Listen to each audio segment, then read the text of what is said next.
Welcome back, class 12. Today we are going to do our next poem in English, that is Keeping Quiet by Pablo Neruda. Before we read the poem, we must understand what the poem really talks about, or what it wants us to learn, or what it wants to teach. Now, actually, this poem is all about introspection and retrospection. Now, you would definitely think, what is introspection and what is retrospection? Introspection is something जिसको हम हिंदी में कह देते हैं आत्म विश्लेषण, जिसमें हम खुद से एनालाइज करते हैं कि क्या हम जो कर रहे हैं वो सही है, जिस रास्ते पे हम चल रहे हैं क्या वो सही है। हम हर जगह पर आत्म विश्लेषण करते हैं, क्या ये सही है या वो सही है, क्या मैं सही कर रहा हूँ, मुझे कैसे और बेटर कर सकता हूँ, मैं कैसे और सीख सकता हूँ, मुझे क्या करना चाहिए, उसने क्या किया, उससे मैंने क्या सीखा। मतलब आत्म विश्लेषण मतलब खुद से आप चिंतन करते हो कि क्या सही है और क्या गलत है। आप कभी कभी ज़िंदगी में ये भी सोचते होगे कि यार मैंने क्या सही फैसला लिया कि मैंने मेडिकल ली, मैंने नॉन मेडिकल ली, मैंने आर्ट्स ली, मैंने कॉमर्स ली, मुझे ज़िंदगी में आगे क्या करना चाहिए, ये सही है, ये गाड़ी सही है, वो गाड़ी सही है, मेरे पास इतने पैसे हैं, उसके हिसाब से मुझे ऐसा करना चाहिए, ये आत्म विश्लेषण होता है। फिर होता है रेट्रोस्पेक्शन। अब रेट्रोस्पेक्शन क्या होता है कि आपके साथ पास्ट में क्या हुआ या आपने पास्ट में क्या कुछ सीखा, उसके बेसिस पर आप उन चीज़ों को रिव्यू करते हो। है ये भी एक तरह का विश्लेषण ही, लेकिन ये पास्ट की चीज़ों के बारे में है। तो इंट्रोस्पेक्शन मतलब खुद से क्वेश्चनिंग करना, रेट्रोस्पेक्शन मतलब पास्ट के इवेंट्स को याद करना, उनको एनालाइज करना, वो रेट्रोस्पेक्शन होता है। एक्चुअल सेंस में जो पैब्लो नेरूडा है वो खुद भी ग्रीन कलर का पेन का यूज़ करते थे। अब ग्रीन कलर एक तरह से डिज़ायर को रिप्रेजेंट करता है या फिर अपॉर्चुनिटी को रिप्रेजेंट करता है, लेकिन अगर हम बात करें तो यहाँ पर एक्चुअल सेंस में वो शांति के बारे में भी बात कर रहा है। किस तरह की शांति? वो कह रहा है कि ज़िंदगी में सबसे बड़ा जो सुख है ना, वो क्या है? मन की शांति का है। हम लोग एक ही डायरेक्शन में आगे बढ़ रहे हैं। किस डायरेक्शन में आगे बढ़ रहे हैं कि हमें सिर्फ मटेरियलिस्टिक थिंग्स मतलब मनी को लेकर के, चीज़ों को लेकर के हम आगे बढ़ रहे हैं, बल्कि हम जो असली जो सुख है वो क्या है? मन की शांति का है। ये कहानी मैंने पहले भी अपनी वीडियोस में डिस्कस की हुई है, मैं अब दोबारा डिस्कस कर रहा हूँ इसको। वैसे अपनी एक स्टोरी की तरह से एक सीख लेकर के चलना कि जिसमें आपको ये तो रियलाइज़ हो गया कि देखो, पैसा ऐसा नहीं है कि पैसे के बिना कि लाइफ रुक जाएगी, बट पैसा ज़रूरी भी है। ये ऐसी चीज़ भी नहीं जिसके बिना सर सके, ज़रूरी है, लेकिन मन की शांति उससे भी ज़्यादा ज़रूरी है। अब आपको एक छोटी सी कहानी सुनाता हूँ। पहले में एक बार एक साधु बैठा होता है, तो एक राजा साथ वाले राज्य में जाता है और वो जंग लड़ने जा रहा है। क्योंकि ये कहानी जंग के ऊपर है, भी आगे हम पढ़ेंगे आगे के पैराज में कि जंग के ऊपर है कि लोग हैं जो वो आगे बढ़ने के लिए मतलब पैसा कमाने के लिए वो सिंगल माइंडेड हो चुके हैं, उनको और कुछ समझ में। तो इसीलिए मैं ये कहानी उठा रहा हूँ क्योंकि ये कहानी यहाँ बिल्कुल सूट भी करती है। तो वो राजा साधु को देख के कहता है सारा दिन यहीं बैठा रहता, कोई काम धंधा कर ले। कहता उससे क्या होगा? कहता उससे तेरे पास रोजगार मिलेगा, तू कमा सकेगा, ये कर सकेगा। कहता तू क्या कर रहा है? कहता मैं जंग लड़ने जा रहा हूँ। कहता उससे क्या होगा? कहता मेरा राज्य और बड़ा हो जाएगा। कहता उससे क्या होगा? कहता फिर मेरी सेना बढ़ जाएगी, मेरी प्रजा बढ़ जाएगी। कहता उससे क्या होगा? कहता फिर मैं और राज्य अपने कवर में ले लूँगा, और राज्य कवर में, तो ऐसे मैं अपना राज्य कवर करता जाऊँगा। कहता फिर आखिरी में कहता जब मैं बिल्कुल ये हो जाएगा ना, मैंने बहुत कुछ अचीव कर लिया, तो अपनी अचीवमेंट्स को याद करने के लिए मैं रिटायर हो जाऊँगा, अपनी जो किंगशिप है वो मैं किसी को, अपने बेटे को दे दूँगा और फिर मैं आराम करूँगा। तो साधु कहता है फिर मैं क्या कर रहा हूँ? भी जो तू इतना कुछ अचीव करने के बाद करेगा वो मैं अभी से कर रहा हूँ। अब देखा जाए तो ये मजाक भी है, देखा जाए तो इसमें सीख भी है। तो यहाँ पर जो पैब्लो नेरूडा है वो बड़ा ही सिंपल राइटर है, वो कोई डिफ़िकल्ट वर्ड्स यूज़ नहीं कर रहा, वो सिंपल वर्ड्स को, ये सिंबलाइजेशन का यूज़ तो वो कर रहा है, लेकिन वो इनडायरेक्टली हमें कहना ये चाहता है कि ज़िंदगी में सिर्फ आगे ही बढ़ना सब कुछ नहीं है, मन की शांति सबसे ज़्यादा ज़रूरी उसने जताई है। तो हम स्टैंजा 1 और 2 पहले करते हैं, फिर 3 और 4 करेंगे। तो पहले हम पढ़ते हैं stanza 1। First of all I will read the क्योंकि इसमें कोई डिफ़िकल्ट वर्ड नहीं है, तो मैं डिफ़िकल्ट वर्ड मैंने यहाँ लिखा भी नहीं है, क्योंकि है ही नहीं, तो मैं रीड कर रहा हूँ स्टैंडर्ड 1 को। Now we will count to 12 and we will all keep still for once on the face of the earth, let's not speak in any language, let's stop for 1 second and not move our arms so much. वो क्या कहता है कि अब हम 12 तक गिनेंगे। यहाँ पर 12 क्या सिंबलाइज करता है? सोच सकता है कोई, 12 घड़ी में बजते हैं, वेरी गुड, 12 घंटे हुए, 12 ही महीने होते हैं एक साल में, और 12 ही ज़ोडिएक साइंस शो किए गए हैं। अगर हम न्यूमरोलॉजी उठाएं तो उसमें भी 1 to 9, देन 11, 12 और 10 को भी वो काउंट करते हैं, कंसिडर करते हैं, और ऐसे ही 12 ज़ोडिएक साइंस को भी कंसिडर किया गया है। तो 12 दिखाना ये चाह रहा है कि सभी जातियों, सभी क्या कहते हैं, राशियों के लोगों को मैं ये कहना चाहता हूँ कि सबके पास इक्वल टाइम है, और उन्हीं 12 घंटे को मैं वो सिंबलाइज करके ये कह रहा है कि 12 के 12 राशियों के लोगों को 12 के 12 घंटों को, मतलब उस समय की बात कर रहा है कि सब लोगों के पास इक्वल समय है, एक हिसाब से सबके पास वही इक्वल टाइम हो, सबके टाइम को यहाँ पर कंसीडर कर रहा है कि and we will all keep still. अब हम कहता है स्टिल का मतलब क्या हुआ? रुक जाना एक जगह पे, तो कह रहे हैं कि हम रुक जाते हैं for once on the face of earth. वो कहता है कि इस धरती के नाम पर, जैसे अल्लाह के नाम पर, ऐसे धरती के नाम पर, धरती के मुंह को देखते हुए हम किसी भी भाषा में बात नहीं करते। Let's not speak in any language, let's stop for 1 second and not move our arms so much. वो क्या कहता है? वो यहाँ पर ये दिखाने की कोशिश कर रहा है कि language is a barrier between two people. एक को कुछ भाषा आती है, एक को दूसरी भाषा आती है, दोनों कम्युनिकेट नहीं कर सकते। लेकिन वो कहता है कि भाषा छोड़ ही दो, वो कहता है हाथ पैर भी ना हिलाओ ज़्यादा। वो एक्चुअल सेंस में यहाँ पर ये कहना चाहता है कि तुम जो भी काम कर रहे हो उसको छोड़ करके एक बार रुक जाओ और सोचो कि क्या वास्तव में तुम वो करना चाहते हो जो तुम कर रहे हो। क्या तुम वही कर रहे हो जिससे तुम्हें खुशी मिल रही है? क्या तुम वही कर रहे हो जिससे सोसाइटी खुश हो रही है, या वो कर रहे हो जिससे तुम्हें खुशी मिल रही है? क्या तुम वो कर रहे हो जो आगे जा करके तुम्हें वो देगा जो तुम चाहते हो? अगर नहीं तो तुम गलत रास्ते पर जा रहे हो। वो इस बारे में क्वेश्चन करता है। नाउ तो इसमें हमारे पास एसोनेंस है। एसोनेंस क्या है? अगर आप देखो तो यहाँ पर ई और E, repetition of vowel, that is assonance. कौन सा वॉवल? ई। दूसरा वॉवल कौन सा है इसमें? ओ। नाउ में ओ आ रहा है, काउंट में ओ आ रहा है, टू में ओ आ रहा है, और सबका ये देखो सेकंड और सेकंड ही एक तरीके से।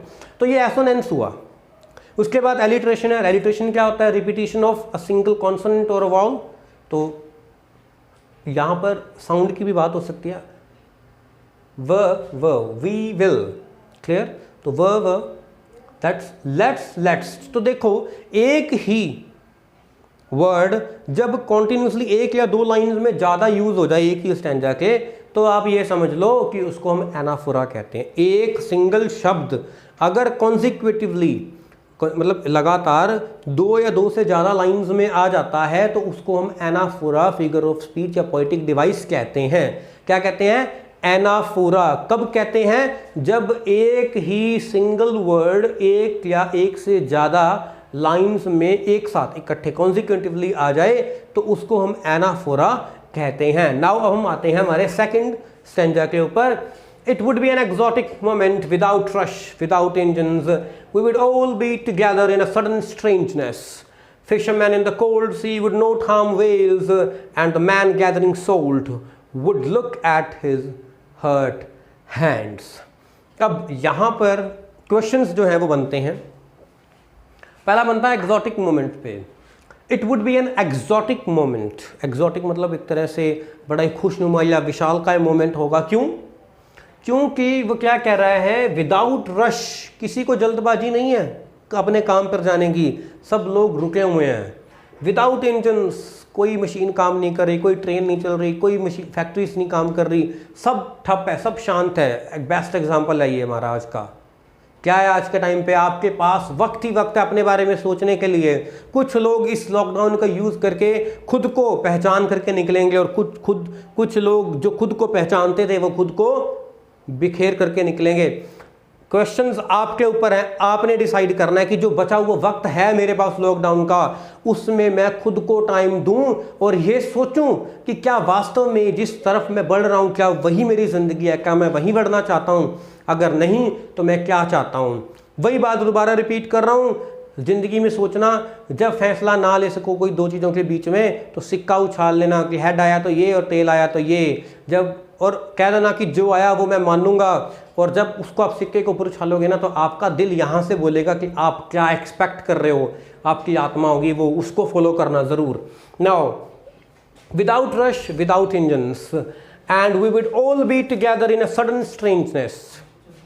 सडन स्ट्रेंजनेस क्यों? क्योंकि धरती कभी शांत हुई नहीं, कभी ना कभी कहीं ना कहीं कोई ना कोई शोर शराबा रहा ही है। वो कह रहा है कि एक बार इस धरती पे बिल्कुल अगर शांति हो जाए तो ये एक बहुत बड़ी स्ट्रेंज क्या कहते हैं मोमेंट होगी हमारे लिए। ठीक है जी। तो अब हम बात करते हैं, दो क्वेश्चंस बनते हैं, सडन स्ट्रेंजनेस और एग्जॉटिक मोमेंट। क्यों? क्योंकि आज तक ऐसा किसी ने देखा ही नहीं, कोई नज़ारा ऐसा आज तक हुआ ही नहीं। तो चाहे ये क्वेश्चन आए चाहे ये आने, आंसर दोनों का सिमिलर ही रहेगा। क्यों? क्योंकि ऐसा आज तक कभी हुआ ही नहीं, कभी किसी ने देखा ही नहीं, किसी ने महसूस किया ही नहीं। तो अगर एकदम से ऐसा कुछ हो जाएगा तो ये सडन स्ट्रेंजनेस होगी, एक बहुत बड़ा मोमेंट होगा इस धरती के नाम पर, बहुत हैप्पीनेस में भी कंसिडर किया जा सकता है और एक बहुत बड़े मोमेंट के तरीके से भी इसको कंसिडर किया जा सकता है। फिशरमैन इन द कोल्ड सी, अब बात यहाँ पर आती है कि फिशरमैन का ही यूज़ यहाँ पर क्यों हुआ। फिशरमैन क्या सिंबलाइज करता है? फिशरमैन ये सिंबलाइज करता है कि fisherman in the cold sea would not harm whales. Why it is considered, यहाँ पर इसको ये कंसिडर करने के लिए कहा है कि एक इंसान की ज़रूरतें जिसके बिना वो सार सकता है, जिसके बिना उसका सर सकता है, उसके लिए भी वो नेचर को एक्सप्लॉइट कर रहा है। तो इस जो लाइन है इसका मीनिंग यही बनता है सिंबलाइज तरीके से कि फिशरमैन जो है जब उसे कोई काम नहीं होगा ना तो वो वेल्स को क्या करता है, हार्म करना बंद कर देगा। यहाँ पर वेल्स क्या रिप्रेजेंट करती है? नेचर को भी। एक इंसान अपनी ज़रूरतों को ना पूरा करते हुए, क्योंकि उसकी ज़रूरत नहीं है ना, वो उसकी ज़रूरत है तभी तो वो नेचर को डिस्ट्रॉय करेगा। अगर उसकी ज़रूरत नहीं है तो वो नेचर को डिस्ट्रॉय नहीं करेगा। Clear? Now would not harm whales and the man gathering salt would look at his hurt hands। अब इसका क्या मतलब हुआ? ये क्या है? पहले इसको हिंदी में समझ लो। अकॉर्डिंग टू द पोएम ये कहता है कि जो इंसान लगून समझते हो ना, सी के साइड में जहाँ पर नमक इकट्ठा होता है उसको हम लगून कहते हैं। कहता है कि जो आदमी समुद्र में से नमक इकट्ठा कर रहा है ना, जब उसको भी 2 मिनट का वक्त मिलेगा तो वो देख लेगा कि नमक इकट्ठा करते हुए उसके हाथों पे या उसके शरीर पे जो भी जख्म हुए हैं उसको देखने का उसे टाइम मिलेगा, उसे मरहम लगाने का टाइम मिलेगा। अब ऐसे कनेक्ट करूंगा आज के टाइम से, आप देखना यहाँ पर सोल्ट क्या रिप्रेजेंट करता है? Materialistic things, money. वो कह रहा है कि इंसान पैसे की तरफ दौड़ता चला जा रहा है, उसके मानसिक तरीके से वो बीमार हो रहा है, शारीरिक तरीके से वो बीमार हो रहा है, कहीं वो अपनी फैमिली को टाइम नहीं दे पा रहा, कहीं वो कुछ नहीं कर पा रहा। तो उसकी वजह से जो भी उसके ज़िंदगी में जो घाव हैं वो भरने का वक्त मिलेगा उसे, जो आज आपके पास है। ये लॉकडाउन का पीरियड, ये कोरोना वायरस कोविड-19, आज मैं आपसे बात कर रहा हूँ अप्रैल 30 को कि आज हम लॉकडाउन में हैं, लेकिन ये क्या होगा? क्या होगा? ये कह रहा है कि आपके पास वक्त है सोचने का कि अब आज यहाँ पर मैं चाहे पैसा नहीं कमा रहा हूँ लेकिन मेरी ज़रूरतें फिर भी मैं पूरी कर पा रहा हूँ। क्यों? क्योंकि मेरे पास पहले का जुड़ा हुआ है। मैं ये नहीं कह रहा कि पैसे के बिना सरता नहीं सरता, मुझे भी पता है पैसे के बिना नहीं सरेगा, मुझे भी पता है। लेकिन जो इम्पोर्टेंट पॉइंट उसने ये कहा है कि देखो, जब एक पैशन आपका प्रोफेशन बन जाता है ना तो वो एक अलग ही मज़ा, जिसमें खुशी भी है और पैसा भी है। लेकिन जब आपका पैशन तो आपने मार दिया अपने प्रोफेशन के लिए, तो अगर आप या तो उस पैशन को भूल जाओ, लेकिन अगर आप उसे नहीं भूल सकते ना तो वही चूज़ करो। आपने 3 इडियट्स मूवी देखी है ना, इट्स ऑल अबाउट दैट कि ज़िंदगी में वो करो जो तुम्हें खुशी दे, ज़िंदगी में वो करो जिसे करने से तुम्हें खुशी मिले।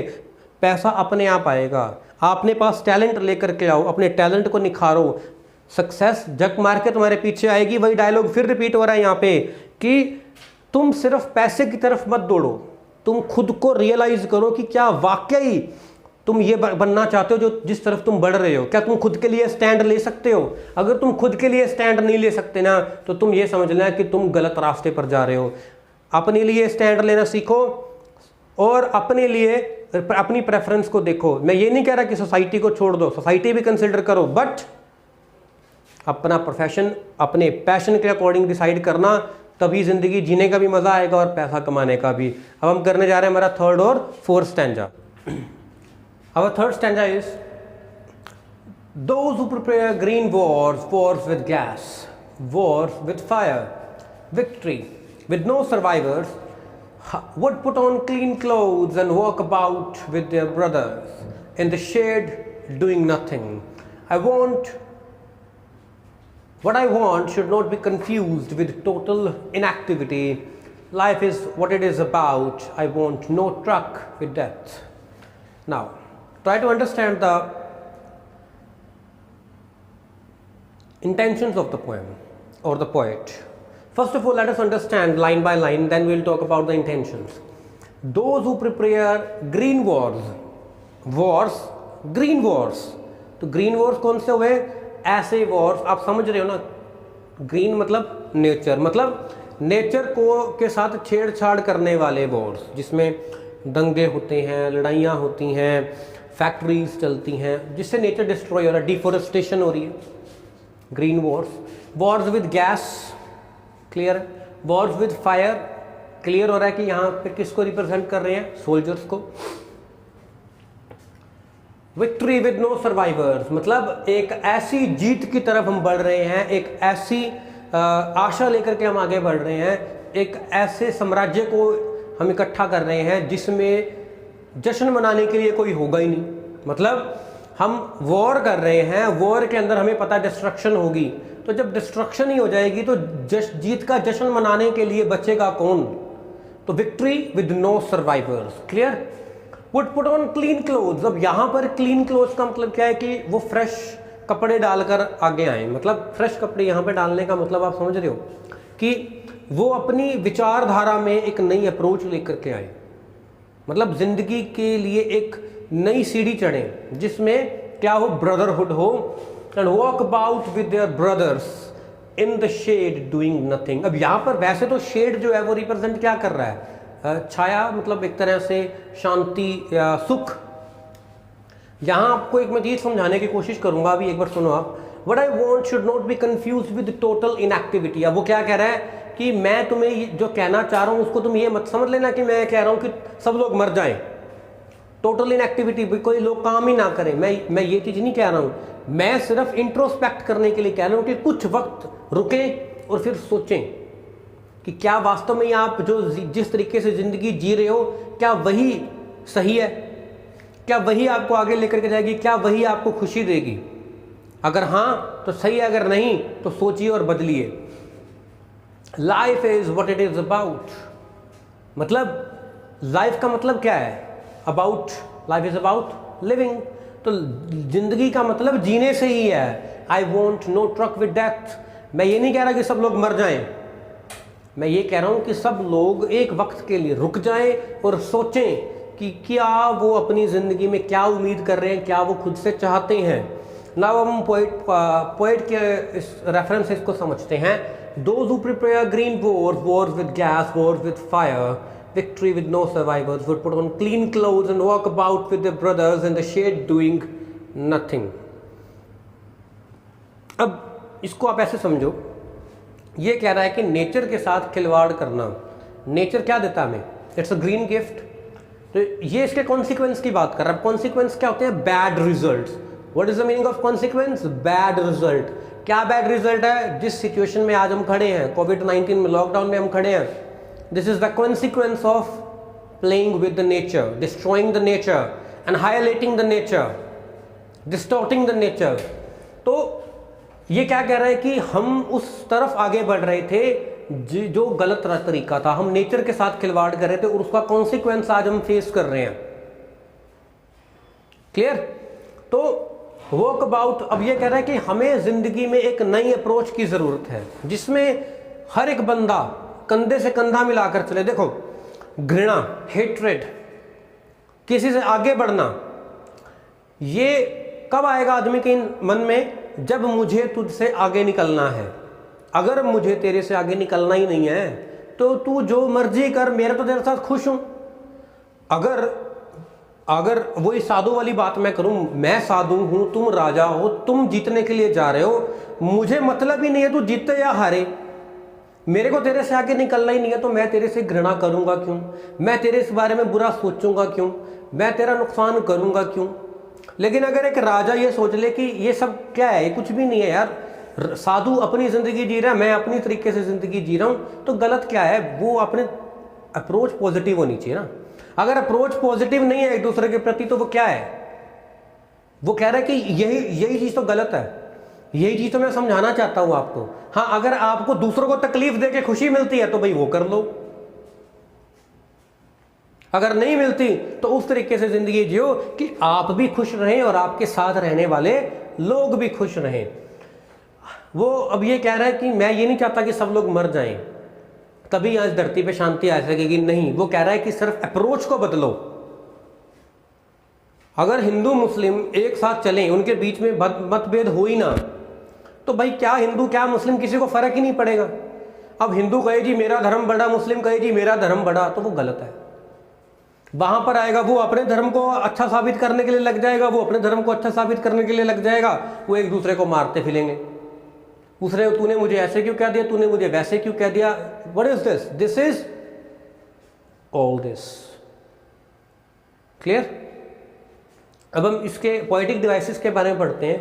WW, who was alliteration, wars, repetition but two consecutive lines में आ रहा है तो एनाफोरा। वैसे एनाफोरा ना कंसीडर करो तो ज़्यादा बेटर है क्योंकि ये कोमा लगा हुआ है। Getting my point? तो एनाफोरा अगर आप कहना चाहो तो कह भी सकते हो, बट ना कहो तो ज़्यादा बेटर है, मैंने फिर भी लिख दिया है।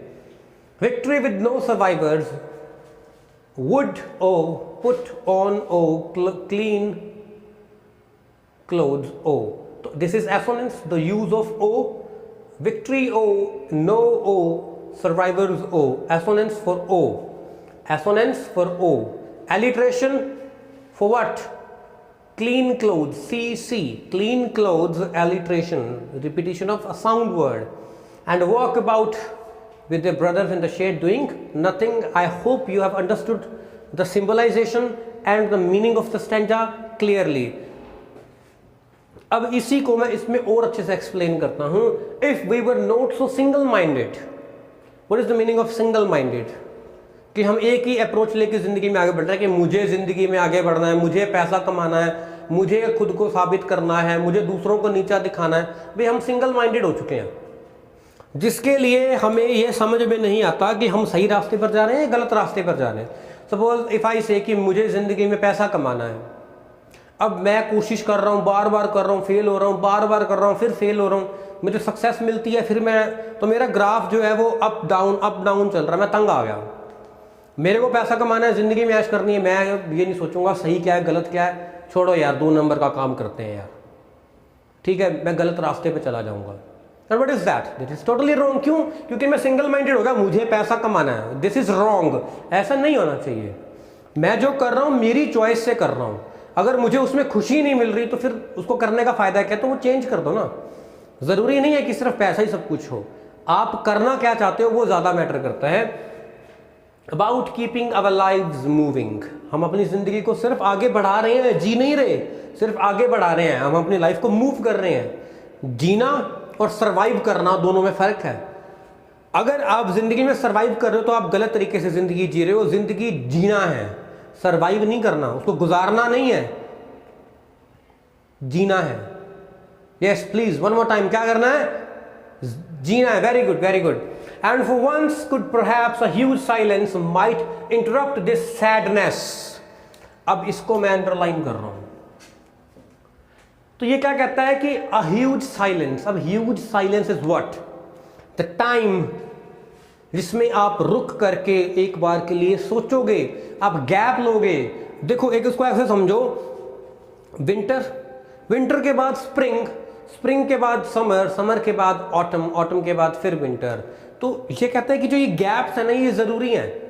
अगर हर वक्त विंटर रहेगी तो विंटर से आप उब जाओगे, हर वक्त गर्मी रहेगी तो आप गर्मी से आप उब जाओगे। लेकिन हम बहुत लकी हैं कि हम इंडिया जैसे देश में हैं जहाँ पर सारे सीजन आते हैं। बहुत से ऐसे देश हैं जहाँ सीजन आते ही नहीं हैं। तो अब देखो इस चीज़ को अंडरस्टैंड इस तरीके से करो आप कि समर रिप्रेजेंट क्या करता है, गर्मी का सीजन, गर्मी इज ऑल अबाउट दुख, सिंबलाइजेशन की बात कर रहा हूँ। Winter is all about death, spring is all about new opportunities, autumn is all about, autumn is all about leaving the negative. अब वक्त आ गया है पतझड़ का, जहां पर चीज़ों को एक बार खुद से दूर करना है। अब इसको ऐसे समझने की कोशिश करो कि अभी आपकी, वैसे तो विंटर जो है वो रिप्रेजेंट करता है डेथ को, स्टिलनेस को। तो अब इसको ऐसे समझो कि आप समर सीजन से स्टार्ट करते हैं। समर दुख का है, वो कहता है दुख की घड़ी के बाद आप एक गैप लेकर के आओ अपना। अगर आप उस दुख को दूर करना चाहते हैं ना तो आप ऑटम का जो ब्रेक है वो लेकर के आओ। ऑटम में क्या होगा, जितने भी आपकी नेगेटिव लोग हैं, थॉट्स हैं, जो पीले पत्ते हैं, उनको साफ कर दो। और फिर विंटर में चले जाओ, उसमें क्या है, आप इंट्रोस्पेक्शन करो, ध्यान लगाओ, सोचो कि क्या आप वास्तव में वही जिंदगी जीना चाहते हो। खुद को इनएक्टिव कर दो एक बार, सिर्फ मेडिटेशन, कंसंट्रेशन, इस पे ध्यान दो, अपने ऊपर ध्यान दो, focus on your self, focus on your ability, focus on your skills. और फिर विंटर के बाद क्या आएगा, जब आप खुद को पहचान जाओगे तो आ जाएगा स्प्रिंग सीजन। क्लियर? तो और spring is all about new opportunities, new life. तो यहां पर जो सैडनेस है वो क्या रिप्रेजेंट करती है, क्या रिप्रेजेंट करती है सैडनेस यहां पर? Yes, very good. क्या रिप्रेजेंट करती है यहां पर सैडनेस? यस, ये कहती है कि जो सैडनेस है वो रिप्रेजेंट करती है कॉन्सिक्वेंसेस को। कौन से कॉन्सिक्वेंसेस? जो हमने नेचर के साथ खिलवाड़ किए हैं, इंसानियत के साथ खिलवाड़ किए हैं, जानवरों के साथ खिलवाड़ किए हैं, तो नेचर खुद को बैलेंस करेगा ना। तो वो उस सैडनेस को यहाँ रिप्रेजेंट कर रहा है। Might interrupt this sadness, sadness of what? कि आप रिग्रेट फील कर रहे हो, you are regretting about something, कि मुझे ये फैसला नहीं लेना चाहिए था, मैंने क्यों लिया, मुझे ऐसा करना चाहिए था, मैंने क्यों किया। Clear? Of never understanding ourselves end of threatening ourselves with death. अब ये क्या कह रहा है कि हम खुद को समझ ही नहीं पा रहे, नेवर अंडरस्टैंडिंग आवरसेल्व्स, हम खुद को समझ नहीं पा रहे हैं हमें क्या करना है, and threatening ourselves with death, हम सिर्फ मौत की तरफ बढ़ते जा रहे हैं। टेंशंस में जिएंगे तो मौत जल्दी ही आएगी, खुशनुमा जिएंगे, खुशी से खाएंगे पिएंगे, सबके साथ खुश रहेंगे, हमारी हेल्थ बढ़िया रहेगी तो हम लंबा जिएंगे। बट हम तो क्या कर रहे हैं, we are moving towards the death bed. वह वहाँ जाएंगे, फिर वहाँ सोचेंगे काश मैंने ऐसा कहा होता, काश मैंने उसे ऐसा कह दिया होता, काश ऐसा हो जाता और काश वैसा हो जाता। हम जो कहना चाहते थे वो कहा नहीं, जो करना चाहते थे वो किया नहीं। अब डेथ बेड पर बैठ कर रिग्रेट कर रहे हैं, उसका कोई यूज नहीं आएगा। नाउ स्टैंजा 5, उससे पहले हम देख लेते हैं, this is alliteration WWSS, we were so single. तो दिस इज एलिट्रेशन, और यहाँ पर क्या कहते हैं, सैडनेस को वहाँ पे सिंपलाइज किया गया है। और यहाँ पे ये भी दिखाने की कोशिश की है कि जो साइलेंस है वो हमें, जैसे अब ये हमारा जो वक्त चल रहा है लॉकडाउन का 2020 में, तो ये हमारे लिए क्या है, ये एक तरह का हमारे लिए साइलेंस का पीरियड है, जहाँ पर हमें ये कहने वाला कोई नहीं है कि ऐसे कर लो वैसे कर लो। आप खुद सोचो ना आपको करना क्या है। You have all the time, get up early in the morning and start meditating, focus, what do you want. Clear? Stanza 5, perhaps the earth can teach us. This is the most important now. यहाँ पर सारा clear करूंगा, summarise करूंगा सब चीज़ों को। Perhaps the earth can teach us as when everything seems dead and later proves to be alive, and now I'll count to 12 and you will keep quiet and I will go. अब ये क्या कह रहा है कि हम धरती से सीख सकते हैं। यहाँ इमेजिनेशन क्रिएट कर रहे हैं। धरती से क्या सीख सकते हो? धरती से आप ये सीख सकते हो कि धरती जो है वो रिवॉल्व कर रही है, वो अपना कर्म कर रही है। ये सन है, ये अपने ऑर्बिट में ऐसे घूम रही है विदाउट डिस्टर्बिंग एनीवन। वो चिंतन भी कर रही है और अपना कर्म भी कर रही है, वो बहुत खुश है उस एक्टिविटी में क्योंकि उसका वो कर्म है। क्लियर? तो और इसमें एग्जांपल्स आप बुक्स में भी देख सकते हो। क्या एग्जांपल्स हैं कि एक सीड है, वो धरती के अंदर पड़ा हुआ है, जब उसके ऊपर पानी गिरेगा, उसको हवा मिलेगी, it will grow into a plant. तो जो सीड जो कि डेड था वो अब एक प्लांट के रूप में हमें अलाइव दिखने लगा है। क्लियर? धरती हमें डिस्टर्ब नहीं कर रही है, वो अपने आत्मचिंतन कर रही है। जहां उसे लगता है कि यहाँ बैलेंस करने की जरूरत है, वहां तबाही भी आती है। जहां लगता है कि यहाँ सूखा है, यहाँ बारिश की जरूरत है, तो वहां बारिश भी आती है। तो वो इट्स ऑल अबाउट बैलेंसिंग।